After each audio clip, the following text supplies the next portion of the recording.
Imagine this. Your 9-year-old daughter is beaming, clutching a cheap-looking pink treasure box that just arrived in the mail. It's wrapped in shiny paper with a little handwritten tag that reads, "For your future, sweet Sophia." Her great-grandma Rose sent it all the way from across the country, her last gift before she passed. Then your own mother, Karen, storms into the kitchen, snatches it from Sophia's hands, rips the paper off in one angry tug, glances inside for half a second, and hurls the whole thing straight into the trash can, right in front of my crying child. She turned to me with that cold, superior sneer she's perfected over decades and said, "It's garbage. The old woman's trash doesn't belong in my house." Sophia's face crumpled. I felt my stomach drop. But I didn't yell. I didn't cry in front of them. I waited until Karen and her judgmental energy walked out the door. Then I walked over to that trash can, reached in and pulled the box back out. What I found inside that so-called garbage would expose lies my mother had been telling for over 20 years. And exactly 10 hours later, police officers were standing on my doorstep asking for her by name. This isn't just a family fight. This is the day the truth finally came out of the trash. It began on Sophia's 9th birthday, the one day I really believed my mother might actually behave like a normal grandmother. The living room was already full of wrapping paper and half-eaten cake when the doorbell rang. Sophia ran to get it, came back holding a small padded envelope addressed in shaky handwriting, "To my sweet great-granddaughter Sophia. From great-grandma Rose." Inside was the pink treasure box. Plastic, glittery, the kind of thing you'd find in a dollar store clearance bin. Fake rhinestones glued unevenly around the edges, a tiny gold-colored lock that didn't even work. But Sophia's eyes lit up like she'd been handed a real crown. She hugged it to her chest and whispered, "Grandma Rose loves me. She really loves me." Rose had been sick for years.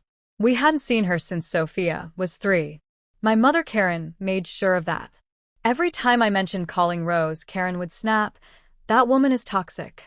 She's always been jealous of what we have." Then Karen walked in. She took one look at the box in Sophia's hands, and her face twisted. "What is that supposed to be?" Sophia held it out proudly. "It's from great-grandma Rose. For my future." Karen snatched it, ripped the little bow off in one violent tug, peeked inside for maybe 2 seconds. Then she laughed, that short, mean laugh she saves for when she thinks she's won. "Garbage," she said. "The old woman's trash doesn't belong in my house." And just like that, she threw it hard into the kitchen trash can, right in front of my daughter's wide, stunned eyes. Sophia froze. Then the tears came. Silent at first, then loud, heartbreaking sobs. I stood there shaking. Part of me wanted to scream. The bigger part wanted to protect Sophia from seeing me lose control. So I swallowed it, smiled weakly, told Sophia it was okay, we'd clean it up later. But inside, I was already planning.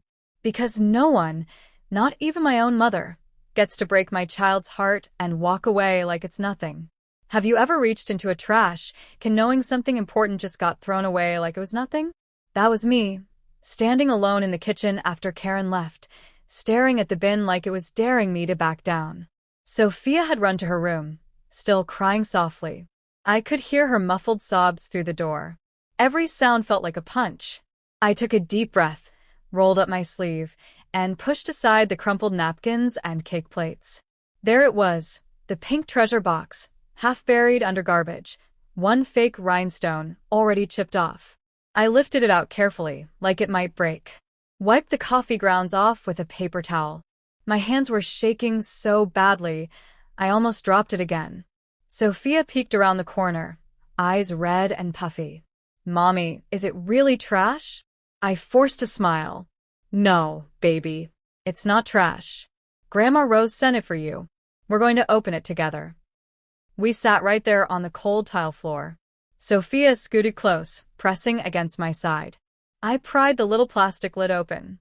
Inside, a folded piece of yellowed paper, a few old Polaroid photos of Rose holding a baby version of me, and at the very bottom, a hidden compartment that popped open when I pressed the fake jewel in the center. Hidden compartment.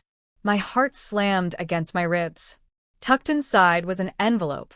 On the front, in Rose's shaky handwriting, "For Sophia's future. If this box ever ends up in the wrong hands, call the number on the back." I flipped it over. There was a police report reference number written in black ink. And below it, one single line that made the room spin.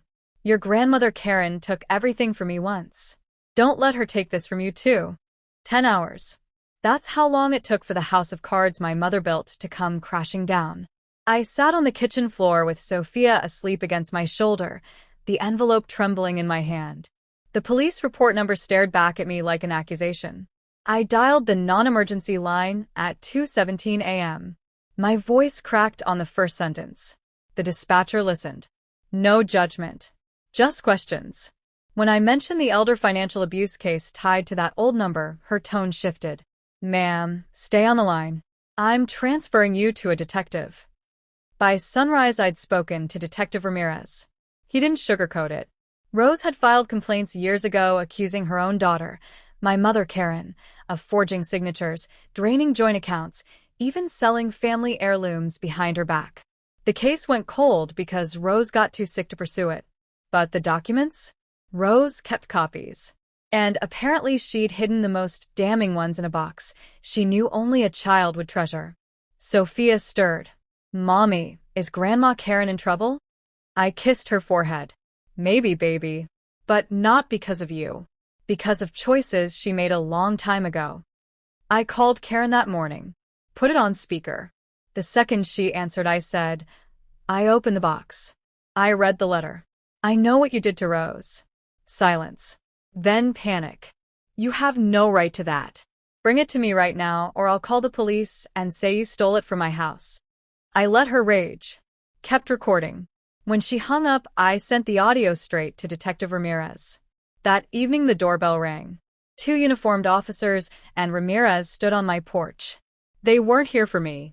They were here for her. Picture this. 2 police officers standing in my doorway at dusk, Detective Ramirez holding the pink treasure box like it was evidence in a murder case. My mother's name on their lips.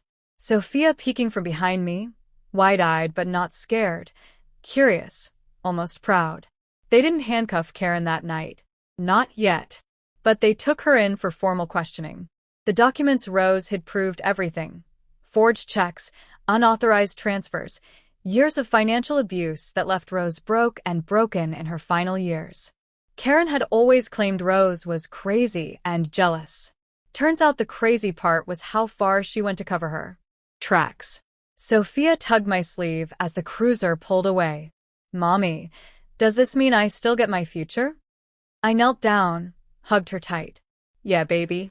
Grandma Rose made sure of it. That little box? It wasn't garbage. It was her way of saying she loved you more than anything." Karen's facing charges now. Elder financial exploitation.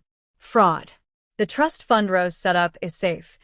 $85,000 earmarked for Sophia's college, her first car, whatever she dreams of.